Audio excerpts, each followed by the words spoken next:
if you've just started out with coaching and maybe you've gotten a certification and maybe you're ready to just about coach anybody, you might be wondering why people aren't interested or buying that. I went through this. I got a generic life coaching certification. I had created a generic life coaching business card, and I went to a networking event and handed out my business card only to realize that one other person there just point blank told me that I can't do that, that isn't going to work. It was a very humbling and humiliating experience. And what I learned eventually over time was the simple reason is that saying you're a life coach isn't compelling at all. People have a lot of skepticism when it comes to life coaching.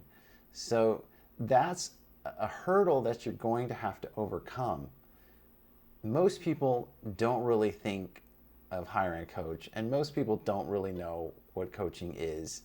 And the only reason they're going to get into it is if they have a problem that's so difficult for them to handle or resolve that they need direct one-on-one help with it. So the only thing you can do is position yourself in solving that person's most difficult, most painful problems. That's the most compelling thing to any of us, to regular people, and then having the conversation after that as to how you can help, and then start to talk about what coaching will look like. But until you get to that point, you can't come in on that sharp angle and say, I'm a life coach, I can coach anybody on anything.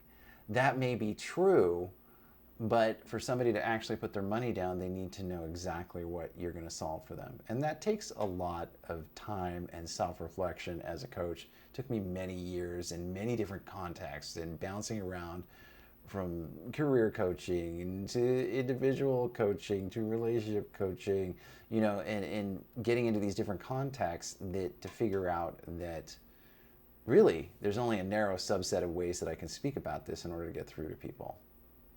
So think about that as you're starting out. Is starting broad, being generic is going to be really hard to convince people. You need to niche down into that micro problem that bothers them the most. See you next time.